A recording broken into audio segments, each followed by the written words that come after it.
আসসালামু আলাইকুম বন্ধুরা, কেমন আছেন সবাই? আশা করি সবাই ভালো আছেন, সুস্থ আছেন। আলহামদুলিল্লাহ আমরাও খুব ভালো আছি, সুস্থ আছি। সোনালী রান্নাঘর উইথ ভিলেজপুর চ্যানেলে আপনাদের প্রত্যেককে স্বাগত জানাই।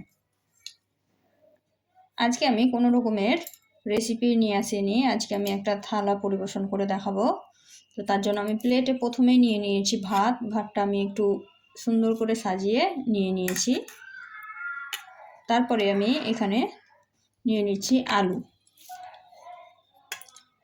আলুর তরকারি দিয়ে দিলাম।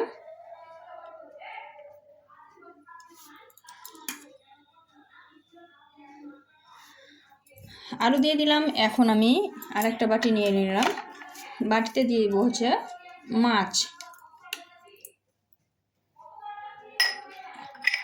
এখানে আমি রুই মাছ নিয়েছিলাম, রুই মাছ আমি এখানে দিয়ে দিলাম।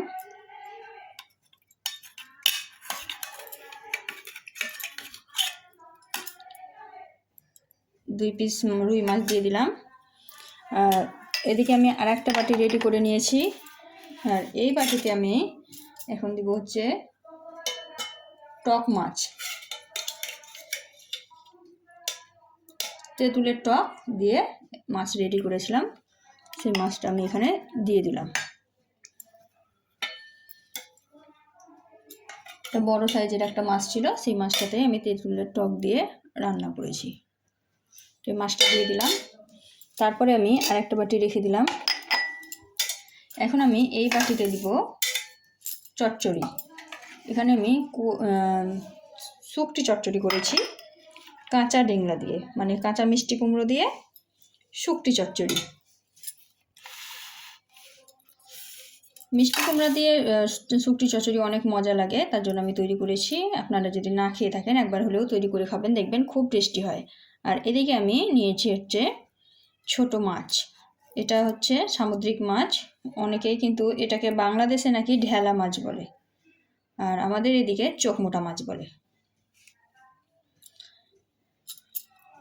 তো এই মাছ আমি রেডি করেছিলাম, আর এদিকে আমি একটা লঙ্কা দিয়ে দিলাম দেখার সৌন্দর্যে। তো আজকে এই সব রেসিপিগুলো আমি তৈরি করেছিলাম। তো আজকে রেসিপিগুলো দেখুন কত সুন্দর লাগছে দেখতে, সাজিয়ে নিলাম থালার মধ্যে। এভাবে পরিবেশন করে খেলে কিন্তু খুব ভালো লাগে, দেখতে যতটা ভালো লাগে খেতেও কিন্তু ভালো লাগে। তো আজকের রেসিপিগুলো আপনাদের কেমন লাগলো কমেন্টে জানাবেন, আর যদি ভালো লাগে থাকে অবশ্যই লাইক শেয়ার কমেন্ট করে দিবেন। আজকের ভিডিওটা আমি খুব বেশি বড় করব না, এই পর্যন্তই। দেখা হবে এই ধরনেরই আরও নিত্য নতুন রেসিপি নিয়ে, আরও সুন্দর সুন্দর থালা রেডি করে নিয়ে আপনাদের সঙ্গে দেখা হবে।